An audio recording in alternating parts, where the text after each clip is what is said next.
Parece, bueno, Sí. por correr, que últimamente empezamos a hablar demasiado y no contamos nada, vamos a pasar directamente a las desnoticias. Y yo te voy a contar una cosita que está muy relacionada, o bastante, bueno, íntimamente relacionada con lo que hablamos, o los asuntos que tratamos cuando hablamos del libro El infinito en un junco, de Irene Vallejo, ¿te acuerdas? Que ahí se hablaba del inicio de los libros y de los alfabetos y de la escritura, etcétera, etcétera. Bueno, pues te voy a contar que unos arqueólogos eh, han encontrado lo que ellos consideran que es el primer alfabeto inventado por ser humano y que por el ser humano, y que curiosamente es muy probable que lo inventara gente que no sabía escribir, que eso ni leer ni escribir, que eso es bastante sorprendente, ¿no? Mira, la península del Sinaí es una península, bueno, que es muy remota, está en la costa oriental del Mediterráneo, bueno, pues en Israel, ¿no? Y en el actual Israel. Y ha sido siempre una zona con mucho trajín de mineros y de cazatesoros, porque en algunas zonas del Sinaí hay minas de... espera, que tengo que buscar cuál es la piedra. De turquesas. Mira, curiosamente, de turquesas, como nuestro logo. Eso no me había dado cuenta hasta este momento, ¿eh? Bueno, pues se cree que hay hace unos 4.000 años, para que tengamos una referencia, Hesíodo u Homero escribieron más o menos en el 800 antes de Cristo, ¿vale? Pues hace 2.800 años, pues esto estamos hablando de 1.200 años antes, hace unos 4.000 años, unos mineros o unos cazatesoros diseñaron o escribieron el primer alfabeto y lo rascaron en las paredes. Bueno, cerca de esa zona del Sinaí donde hay turquesas había un templo egipcio dedicado a, bueno, es una meseta de egipcio, perdón, una meseta en Egipto que se llama Serabit el Kadim, que es un lugar muy remoto, y cerca de esa mina había un templo dedicado a una diosa, la diosa Hathor, que era que simbolizaba el renacimiento. Entonces, normalmente los mineros, independientemente de cuál fuera su origen, solían ir allí a hacer ofrendas. Se cree que hace unos 4.000 años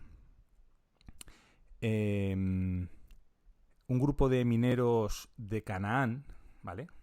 Canaán, yo creo que es, no sé si tú recuerdas del Nuevo Testamento lo de las bodas de Caná, que llega Jesucristo en una boda, que se acaba el vino, y entonces coge las ánforas de agua y las convierte en vino. Bueno, pues ese es las bodas de Caná, eso es en Caná. Bueno, pues unos mineros procedentes de esa zona de Caná o de Caná fueron a esa parte remota del Sinaí egipcio pues a desenterrar turquesas, a hacerse ricos. Entonces, al parecer, iban al templo a hacer ofrendas pues para que pues esa labor que iban a llevar a cabo fuera bien, no tuvieran ningún percance y pudieran volver a casa con mucho dinero, ¿no? Bien. El problema que tenían, o sea, esta gente de Caná se deslumbró, ¿no? Con pues los jeroglíficos egipcios, pero no los entendían. No entendían lo que ponía. Los sacerdotes de ese templo les mostraban los jeroglíficos, pero ellos no entendían lo que era. Entonces decidieron, para poder enterarse de lo que ponía en las paredes, de lo que se les decía, de los edictos, etcétera, decidieron asignar a cada uno de esos jeroglíficos un signo gráfico, ¿vale? Entonces, más o menos lo que decían era, bueno, pues si esta imagen, o sea, este jeroglífico representa un buey, nos vamos a quedar con el primer sonido de la palabra buey, ¿vale? Y, y lo vamos a representar con una letra para saber que, o con una letra, no, mejor dicho, con un signo para saber que este signo es la primera letra de este dibujo. No sé si me estoy explicando. Salía un jeroglífico, bueno, pues eso, del buey. Ellos decían, buey empieza por un sonido, ese sonido lo vamos a representar. Y así podían identificar cada jeroglífico con un sonido, ¿vale? Y acordarse de lo que significaba. A ver, curiosamente buey, que he puesto este ejemplo, en esa lengua se decía Aleph. ¿Te acuerdas del Aleph también de Borges? Pues bueno, Sí. Aleph era buey. Entonces, de ese sonido Aleph, ellos se quedaron con la A y la representaron, el sonido A, y lo representaron ese sonido con un signo. Y eso lo fueron rascando pues en ofrendas, en las paredes, y poco a poco fueron construyendo un alfabeto. Con no sé cuántas letras, pues veintitantas o 30 o las que fueran. Por ejemplo, para casa en su lengua se decía Bet, entonces el jeroglífico que representaba una casa lo marcaron con el sonido B, con un signo que hicieron para la B. Bien, Esto, este, ¿cómo se dice? Este alfabeto creado por los cananeos se restringió a su zona. O sea, lo usaban ellos y no lo usaba nadie más. ¿Qué ocurrió? Que hubo una expansión comercial en el Mediterráneo. Y estos cananeos empezaron a vender sus productos, los productos que fabricaban o con los que comerciaban en todo el Mediterráneo, sobre todo en todo el Mediterráneo oriental. En la zona, pues eso, griega, en la zona turca, todo lo que es el Mediterráneo, el oriente del Mediterráneo. Los griegos, a los habitantes de esta zona de Canaá, a los cananeos, no los llamaban cananeos, los llamaban fenicios, ¿vale? Entonces estos fenicios, es decir, los cananeos, que habían inventado ese alfabeto, lo exportaron junto con los bienes que vendían al resto de zonas del Mediterráneo. Y todos los demás países, todos los demás pueblos vieron que era un buen invento y lo fueron adaptando a su propia forma de pronunciar las cosas. Por eso los griegos tienen un alfabeto, probablemente, los judíos en el idioma israelí tienen otro alfabeto, el resto de países de la zona tenían cada uno su alfabeto, pero todo venía importado desde los fenicios, que a su vez lo trajeron de Egipto inventándoselo porque necesitaban poder entender lo que ponía en las paredes. Y eso es como parece ser, es la teoría. A ver, es una teoría y como tal teoría hay gente que no está de acuerdo. Hay gente que dice que eso es un poquito forzar la situación, pero como teoría de dónde viene realmente o por qué se origina el alfabeto. Y en el artículo que hemos leído sobre este tema también decían que, claro, que lo que curiosamente se ha dado un círculo porque los cananeos tuvieron que inventar un alfabeto como conocemos en la actualidad para poder representar los dibujos que veían en las paredes de los templos egipcios y 4.000 años después hemos tenido que inventar un alfabeto de dibujos, los emojis, para representar lo que decimos con palabras. Con lo Bueno, cual más le bien, hemos dado la sí. vuelta al círculo.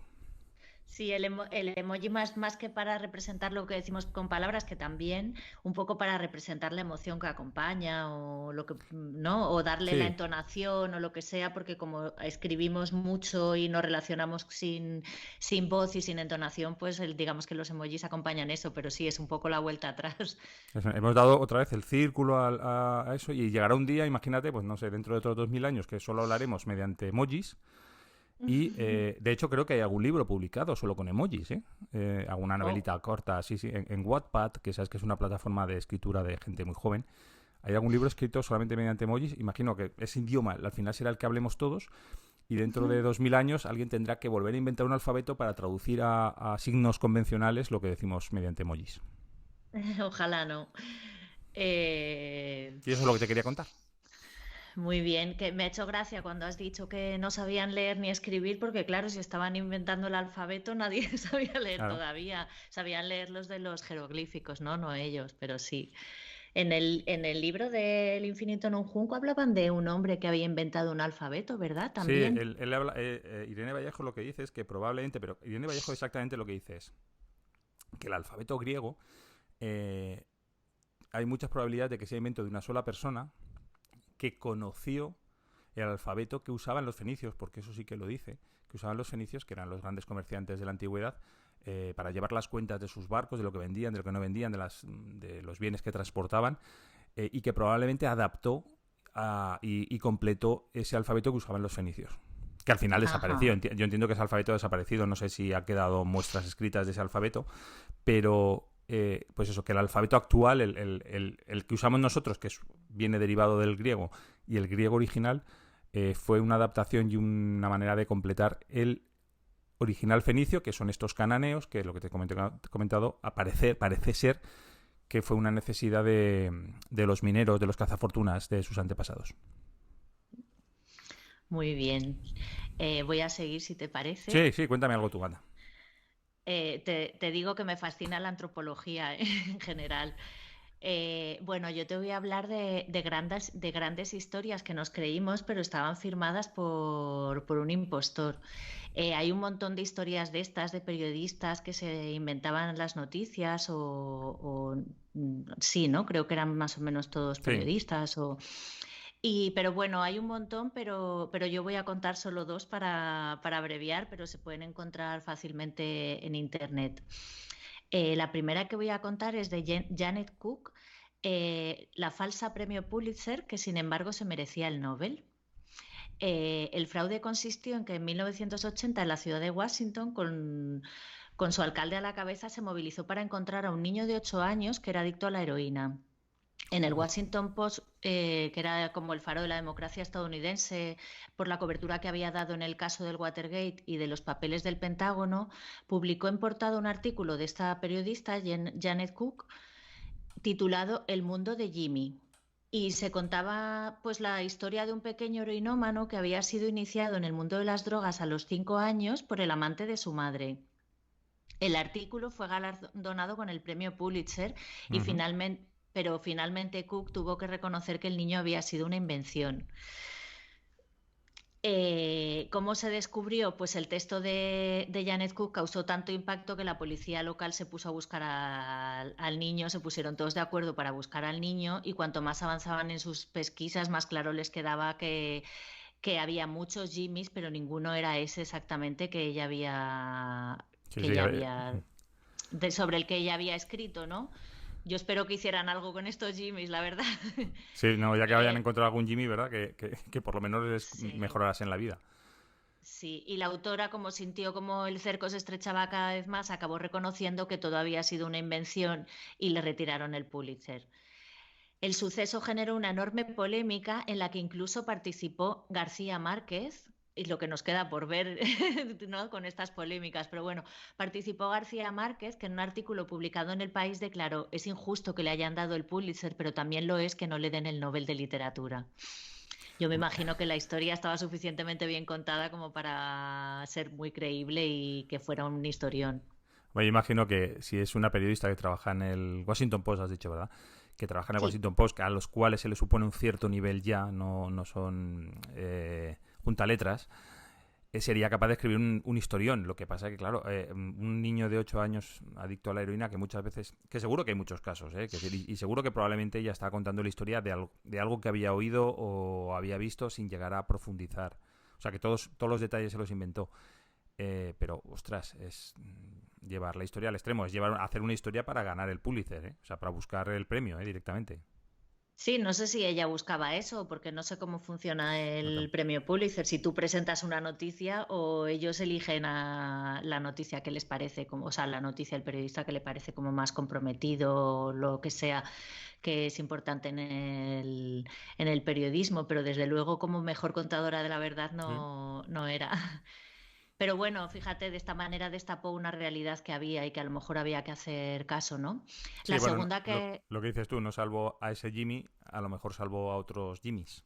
Eso.